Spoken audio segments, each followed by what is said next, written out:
कई लोगों के मन में प्रश्न रहते हैं कि हमारे मन में तमाम इच्छाएं रहती हैं, हमारे पास जीवन का लक्ष्य है, पर उसे पूरा कैसे करें। हम योगा करते हैं, ध्यान करते हैं, फिर भी वो चीज़ें पोस्टपोन क्यों हो जाती हैं। हमें संघर्ष क्यों करना पड़ता है, हमें इतनी सारी तकलीफ़ें क्यों आती हैं। तो सपने कैसे सच होते हैं या सपने को कैसे आप आसानी से उसे मैनिफेस्ट कर सकते हैं, इस वीडियो में आज हम से समझेंगे।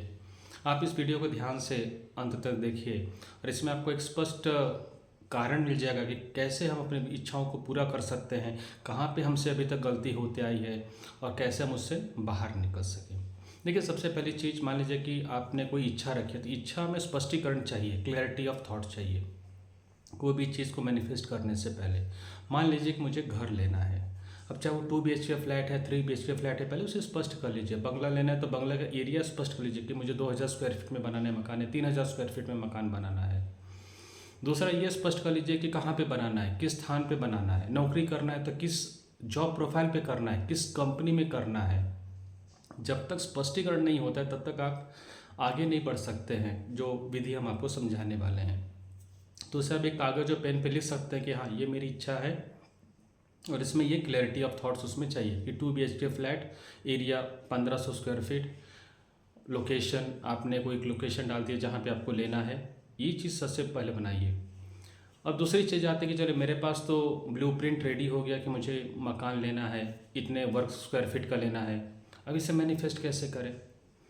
दूसरी चीज़ लाइए कि आप अपने अंदर के कमियों को न ढूंढें। अरे मेरा तो इनकम इतना है ही नहीं, तो मैं कैसे ले पाऊंगा, मुझे तो इतना लोन लेना पड़ेगा, मेरा तो इतना सैलरी नहीं है, या मेरा पास इतना सेविंग नहीं हो पाता है। कल अगर मैंने लोन ले लिया तो अगर नहीं लोन भर पाया तो नकारात्मक विचार निकाल दीजिए। मैनिफेस्ट होने से पहले दूसरा नियम होता है सकारात्मक सोचना शुरू करें। ये चीज़ कुदरत ने मेरे लिए बनाई है और मुझे मिलेगा। कुदरत आपको देती है, बस आपके अंदर लेने की काबिलियत चाहिए। You don't get what you wish, you get what you deserve. तो जो तकनीक आज हम लोग समझने जा रहे हैं, इससे आपकी काबिलियत बढ़ेगा, इससे आपकी एबिलिटी बढ़ेगी उस चीज़ को आकर्षित करने में, और आसानी से हो जाता है, कोई इसमें संघर्ष करना नहीं पड़ता है। हमारी तरंगे, हमारी फ्रिक्वेंसी जब मैच होती है कुदरत के साथ, तो हमारे मन में जो कुछ इच्छाएं हैं, जो कुछ जीवन के प्रति लक्ष्य है, वो आसानी से संपूर्ण हो जाता है। इसी विधि को आज हम समझने वाले हैं। तो दूसरा जो टर्म्स है इसका, इस मैनिफेस्टेशन का, कि हमें नकारात्मक बिल्कुल भी नहीं सोचना है। नहीं हुआ तो, मेरे पास ये चीज़ नहीं है, मैं कैसे कर पाऊँगा। तो यदि आप इतिहास के पन्नों में भी देखेंगे, इतने सारे इंडस्ट्रीज़ बने हैं, वो सब ज़ीरो से बने थे। तो इन्होंने कभी सोचा नहीं था कि अरे ये मेरे पास नहीं रिसोर्सेस, मैं कैसे बन पाऊँगा, कैसे आगे बढ़ पाऊँगा। और आज जो 1000 करोड़ की कंपनी खड़ी है, 1000 करोड़ के आश्रम चल रहे हैं, ये सब पॉसिबल है क्योंकि सबसे पहली जो चीज़ आती है, वो विचार आते हैं, वो हमारे ब्रेन में आता है, हमारे मन में आता है। उसे मन में ही उसकी मृत्यु ना होने दें, उसे जीवन देना पड़ेगा। तो कोई भी चीज़ बनने से पहले सबसे पहले दिमाग में आती है, बाद में वास्तविकता में आती है। ये हुआ दूसरा कारण कि मुझे सकारात्मक सोचना है कि मेरे पास चाहे कोई भी रिसोर्सेस आज नहीं है, कोई बात नहीं, मैं उसे आकर्षित करने की मेरे अंदर क्षमता है। मैं परमात्मा का संतान हूँ और वो चीज़ मुझे मिलकर ही रहेगी। अब तीसरी चीज़ आती है कि उसे मैनिफेस्ट फिर कैसे किया जाए। तो 4:30 से 6 के बीच में ब्रह्म मुहूर्त का समय होता है। ये ऐसा समय होता है कि जहाँ पर आप अगर ध्यान करने बैठेंगे और किसी विशिष्ट प्रयोजन से बैठेंगे, मुझे अपने जीवन के लक्ष्य को पूरा करना है या अपनी इच्छाओं को कुदरत को, यूनिवर्स को बताना है, तो ये सबसे अच्छा समय होता है पूरे 24 घंटे में। तो जैसे आप 4:30 से 6 के बीच में जब आप उठेंगे ब्रह्म मुहूर्त के समय पे, तो जैसे बैठे, आप जिस बेड पे बैठे हैं वहाँ पे बैठ जाएं सीधे से। ध्यान को आप चिन्मय मुद्रा रख सकते हैं, जैसे योग मुद्रा भी कहते हैं। और आप पहले प्राणायाम कर लीजिए।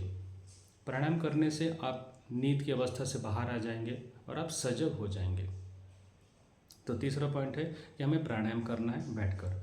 5-5 बार भी किया तो भी बहुत है आपके लिए, ताकि आप सजग हो जाएं, नींद की अवस्था में ना रहें और आप पूरी तरह से सचेत होकर अपनी इच्छाओं को बता सके कुदरत को कि ये मेरी इच्छा है और कैसे इसे पूर्ण करनी है। तो आपने राइट नॉस्ट्रिल को क्लोज किया, लेफ्ट से सांस लिया, लेफ्ट से छोड़ा 5 बार। सांस ले रहे हैं, सांस को छोड़ रहे हैं, वैसे ही राइट को करना है।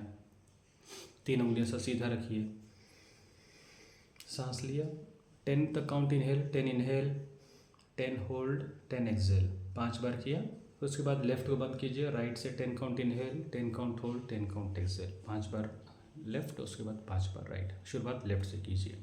अब इससे आप सचेत हो गए। सचेत होने के बाद अब आप अपने हाथों को या तो इस प्रकार से बंद करके सेंटर में रख सकते हैं, या तो दोनों हाथों को चिन्मय मुद्रा, जो भी आप चीज़ में कंफर्टेबल हैं। तो मान लीजिए हमने हाथों को क्रॉस किया और इसे ऐसे रखा। अब आपको क्या करना, पूरा ध्यान पिट्यूटरी ग्लैंड जिसे कहा जाता है थर्ड आई चक्र, वहाँ पे ले जाना है। यहाँ से विश्व आपका मैनिफेस्ट आसानी से हो जाता है। एक लंबी गहरी सांस अंदर लेना है,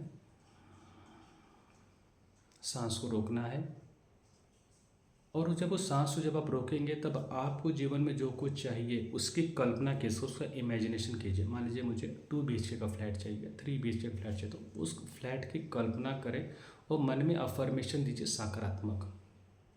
सांस को रोककर कम से कम 9 बार तो मन में बोलते हैं, ईश्वर मैं आपका आभारी हूँ कि मुझे मेरा 3 BHK का फ्लैट मिल चुका है।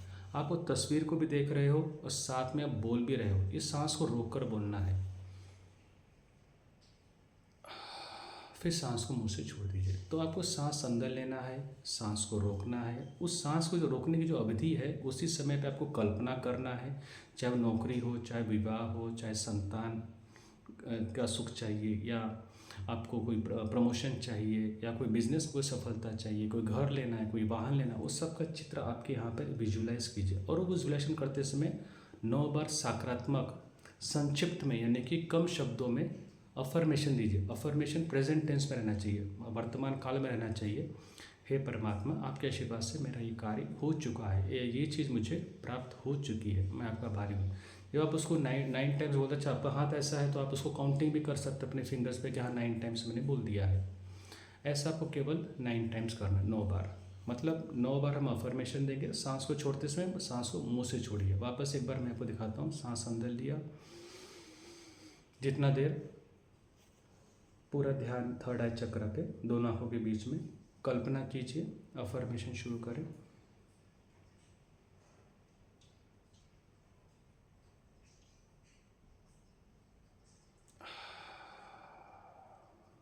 सांस को मुंह से छोड़ देना। फिर से लिया, विजुलाइज किया, अफर्मेशन बोला, सांस को छोड़ दिया, मुंह से छोड़ना है। जब आप वो 9 बार करते हैं, 9 राउंड्स करते हैं, तो उस प्रकार से ब्रह्म मुहूर्त के समय पर स्ट्रॉन्ग इंप्रेशन आपके क्राउन चक्र पे पड़ता, थर्ड आई चक्र पे पड़ता है। और कुदरत वो सारी चीज़ों को व्यवस्था करना शुरू कर देती है, जो भी चीज़ आपकी चाहिए। आपकी काबिलियत बढ़ने लगती है, आपके रिसोर्सेज बढ़ने लगते हैं। अगर मैं इस प्रोसेस को पूरे साइंटिफिकली समझूँ तो सबसे अहम बात यह है कि आपकी शुरुआत सकारात्मक ढंग से होती है, एक पॉजिटिव होप से होती है। आपके पास एक लक्ष्य रहता है पूरे दिन कि मैं क्यों मेहनत कर रहा हूँ, मैं क्यों परिश्रम कर रहा हूँ, मुझे जीवन में क्या चाहिए। आपके पास स्पष्टता रहती है। तो सुबह की शुरुआत जब आपकी एक लक्ष्य के साथ होता है, तब आप पूरे दिन में कभी आप समय वेस्ट नहीं करेंगे, कभी आप मोबाइल में टाइम वेस्ट नहीं करेंगे, कभी आप गॉसिपिंग में टाइम वेस्ट नहीं करेंगे, कभी आप निराश नहीं होंगे, कभी आप डिप्रेस नहीं होंगे, क्योंकि आपका माइंड प्रोग्राम्ड हो चुका है आपके लक्ष्य के प्रति। और ये हर दिन हमें करना है, 90 डेज तो आपको करना है। अगर आपने जैसे 90 दिन किया तो बराबर वैसे रिसोर्सेस मिलना शुरू, कोई व्यक्ति आपको मदद करेगा, किसी कम ब्याज से आपको लोन मिलना शुरू हो जाएगा।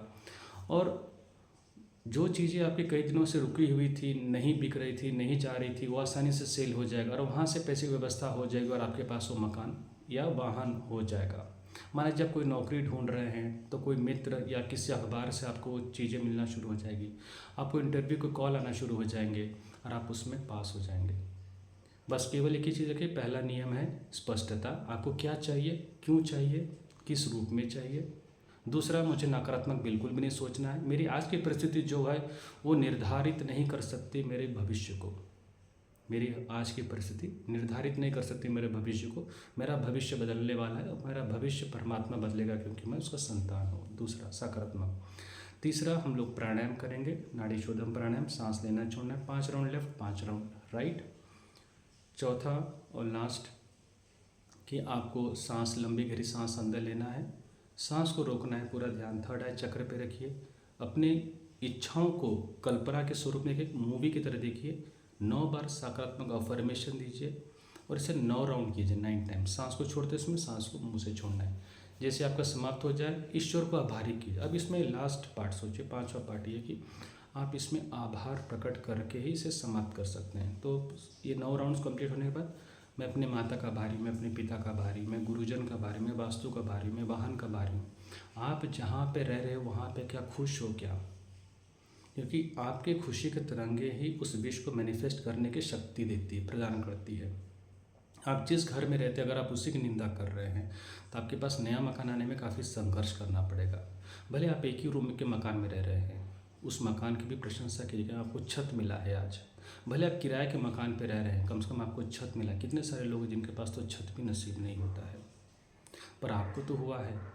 तो जब आप आभार प्रकट करते हो तो उस उतनी ही गति से वो चीज़ आपकी तरफ आकर्षित हो जाती है। आपके पास वाहन है, भले सेकेंड हैंड हो, भले टू व्हीलर हो, पर आप फोर व्हीलर सोच रहे हैं, वाहन के प्रति आभार कि मेरे पास वाहन है, कम से मैं पैदल तो नहीं जाता हूँ किसी स्थान पर, मेरे पास साइकिल है तो भी मैं उसके लिए आभार प्रकट करूँगा।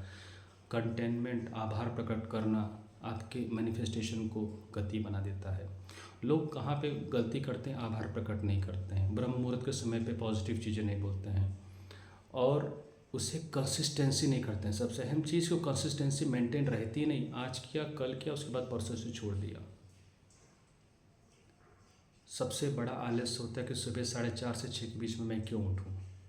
आपको चीज़ चाहिए भी, आप उसके लिए दिन रात सोच भी रहे हैं, पर मैनिफेस्ट नहीं हो रहा केवल आपके आलस्य के कारण कि आप 4:30 से 6 के बीच में आप उठना पसंद नहीं कर रहे हैं, आप उसमें सोते रहते हैं। बल्कि वही ब्रह्म मुहूर्त का काल है जहाँ पर ईश्वर साक्षात खड़े रहते हैं आपकी इच्छाओं को तथास्तु कहने के लिए।